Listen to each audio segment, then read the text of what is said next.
오늘 마태복음 26장 36절부터 46절의 내용은요, 우리가 아는 겟세마네 동산의 기도입니다. 우리가 이 겟세마네 동산의 기도의 내용을 잠깐 살펴보도록 하겠습니다. 36절에 보면 이렇게 말합니다. 이에 예수께서 제자들과 함께 겟세마네라 하는 곳에 이르러 제자들에게 이르시되 내가 저기 가서 기도할 동안에 너희는 여기 앉아 있으라 하시고, 자, 제자들에게 겟세마네 동산이라는 곳에 와서 이야기하시는 거죠. 내가 저기 가서 기도할 동안은 너희들은 여기에 좀 있었으면 좋겠다. 자, 겟세마네라는 이 뜻은요, 히브리 말로는요, 발로 밟아 짠다라는 단어와 기름이라는 단어가 합성되어진 단어입니다. 그래서 뜻은 뭐냐면 기름 짜는 장소예요.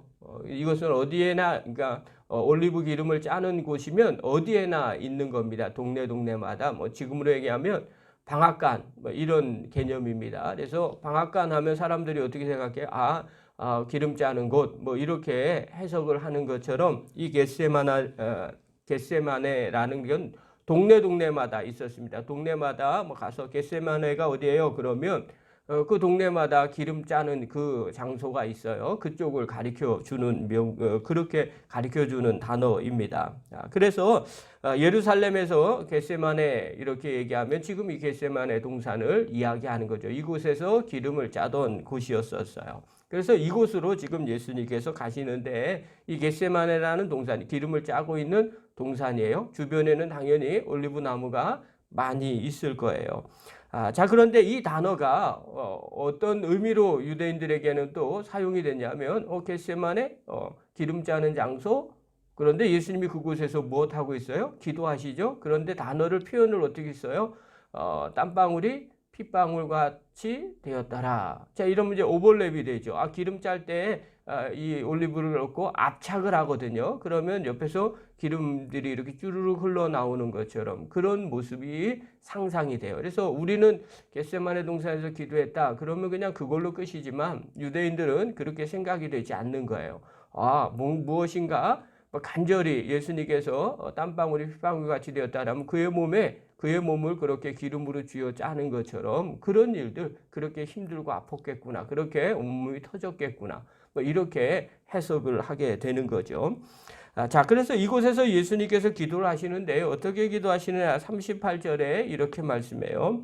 이에 말씀하시되 내 마음이 매우 고민하여 죽게 되었으니 너희는 여기 머물러 나와 함께 깨어 있으라 하시고. 자, 고민이 되어서 죽게 되었다는 거예요. 그러니까 너희는 여기서 나머지 이제 세 명의 제자에게 얘기하는 거죠. 나와 함께 여기서 좀 깨어 있으면 좋겠다. 자, 예수님의 고민이 어떤 고민인지 우리 다 아시죠? 세상 죄를 지고 가시는 십자가 지는 그 일, 그거에 대해서 되게 고민하시면서 하나님 앞에 기도하러 겟세마네 동산에 가신 거예요. 자, 39절에 한번 보십시오. 이건 같이 읽겠습니다. 시작. 조금 나아가사 얼굴을 땅에 대시고 엎드려 기도하여 이르시되 내 아버지여 만일 할만하시거든 이 잔을 내게서 지나가게 하옵소서. 그러나 나의 원대로 마옵시고 아버지의 원대로 하옵소서 하시고. 자, 여기서 이 잔을 내게서 좀 지나가게 했으면 좋겠습니다. 그러나 내 생각이 아니라 아버지 뜻대로 되기를 원합니다. 여기서 이 잔은 표현인 거죠. 어떤 표현이에요? 사명을 의미하는 거죠. 반드시 내가 받아야 될 그런 일들. 예수님이 십자가 지시는 것을 말씀하시는 거예요. 자, 그런데 여기서 기도하는 방법이 조금 하나가 나와요. 어떻게 기도하냐면 조금 나가서 얼굴을 땅에 대시고 엎드려 기도하여 이렇게 얘기해요. 자, 우리가 가끔씩 성화 보는 게 있어요. 겟세마네에서 바위에다가 손을 딱 쥐긋이 놓고 이렇게 앉아가지고 기도하는 예수님의 모습을 혹시 보셨을 것 같아요. 성화. 그런 모습들이 있어요. 하늘을 쳐다보면서 손을 이렇게 하고 바위 위에다가 손을 얹어놓고 이렇게 그리는, 그리고 기도하시는 예수님의 그런 성화의 모습이 있어요. 그런데 그게 사실은 아니에요. 그거는 유대인들 습성에서 그렇게 기도하지 않거든요. 근데 서양 사람들이 그 풍습을 모르니까 그냥 자기식으로 해석하는 거죠. 우리도 기도하면 어떻게 해요? 예배당에 무릎 꿇고 앉아가지고 손을 가슴 위에다가 모아놓거나 아니면은 무릎에다 놓고 그리고 기도하는 모습. 이게 그냥 떠올라요. 요즘 의자가 있으니까 의자에 앉아가지고 손을 꼭 쥐고 양손을 쥐고 기도하는 모습. 뭐 이것이 보통 우리가 생각하고 있는 기도의 모습이에요. 근데 유대인들은 그렇게 기도하지 않았어요. 예수님도 유대인이셨기 때문에 기도를 어떻게 하느냐? 얼굴을 땅에 대고 엎드려 기도하는 거예요.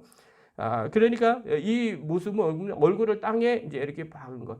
뭐라고 표현해야 될까요? 왕 앞에 섰을 때, 왕 앞에서 아련할 때 전화하면서 무릎 전부 다 꿇고 얼굴 땅바닥에 대고 손 이렇게 내려놓고 그런 모습이죠. 마치 그런 모습과 거의 흡사합니다. 유대인들은 하나님 앞에 기도할 때 그런 자세로 얼굴을 땅바닥에다 묻고 하나님 앞에 엎드려서 기도를 했어요. 이것은 하나님에 대한 존경의 표시입니다. 우리는 피조물이기 때문에 무한한 우리의 피조물이고 창조신 하나님을 향한 무한한 존경과 경의의 표시예요. 그래서 그렇게 엎드려서 기도한 거예요. 그래서 예수님께서 이런 기도를 드린 거죠. 얼굴을 땅에 대시고 엎드려서 기도하신 겁니다. 이것은 기도의 최상의 표현이에요. 자, 이 부분을 조금 더 확대하면요. 우리가 신앙생활 할 때 지금은 어떻게 기도를 해요? 다 다르겠죠. 나라마다 특성이 다릅니다. 그런데 형식도 똑같이 해야 되느냐? 가끔씩 그렇게 해볼 필요도 있어요. 저도 준회원 영성교육을 갔는데 어느 목사님께서 전부 다 옆으로 사선으로 누우래요. 방바닥이었는데 마룻바닥이었는데 근데 사선으로 누워서 전부 다 엎드려서 기도를 했어요. 처음 그때 한번 해봤거든요. 그런데 전혀 마음의 동요가 달라요. 이전과 했던 기도의 자세와 전혀 다른 자세로 하는데 정말 존경스러운 그런 마음이 그 안에 들어가 있었어요. 그래서 이것이 예수님 앞에 드렸던 초대교회 교인들이 드렸던 기도의 자세다. 뭐 이렇게 이야기한 걸 들었어요. 자, 오늘도 그렇게 쫓아서 하라. 그런 의미가 아닙니다.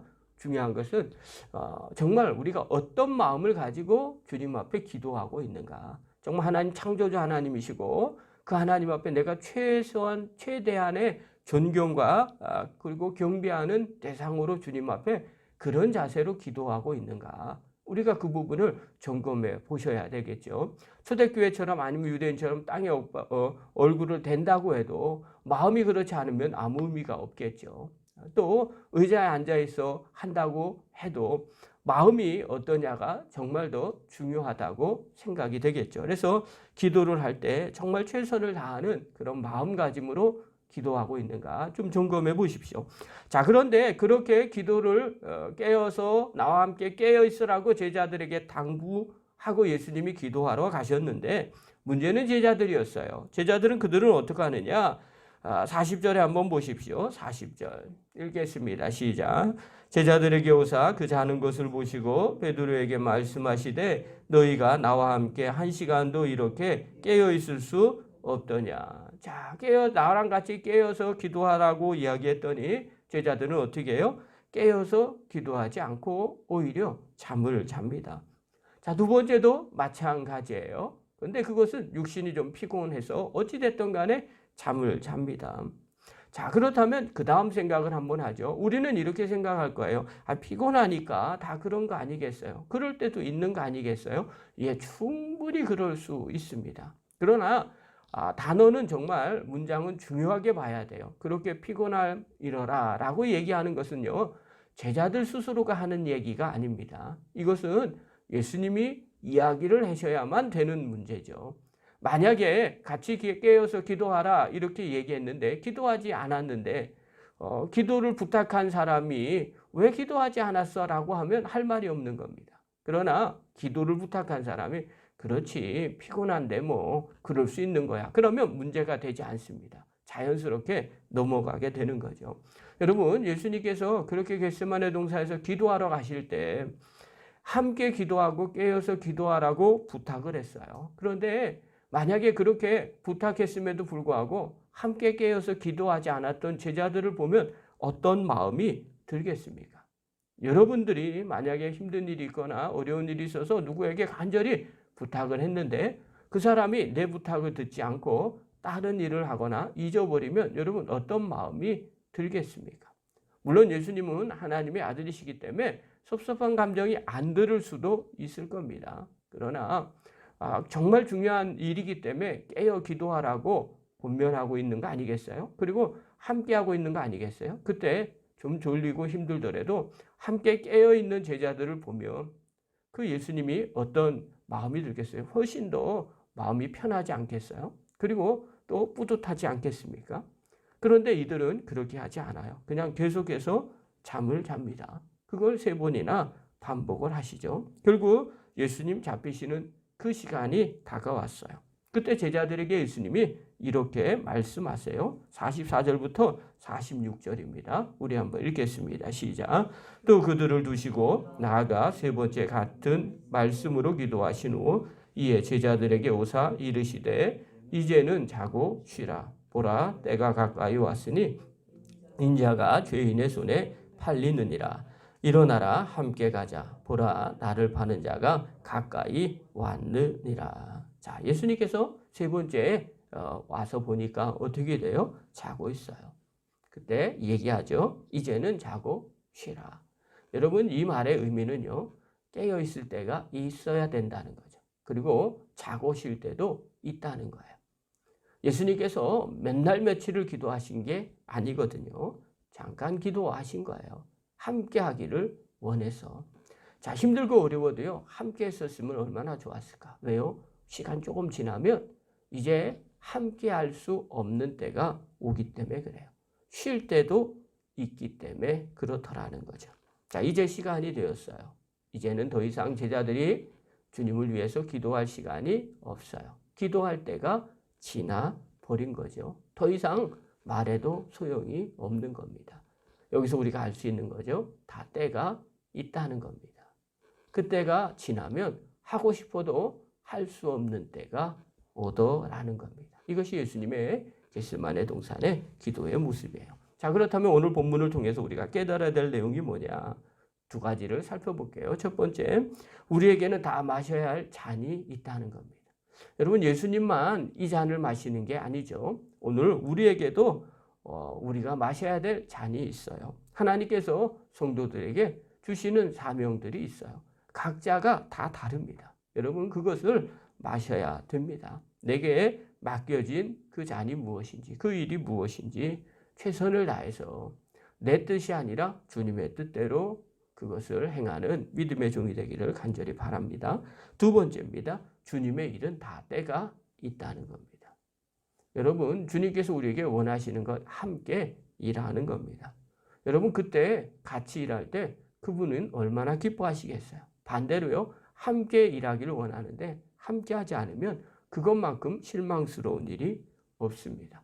여러분 주님의 일은요. 우리 안에서 또 시간이 있어요.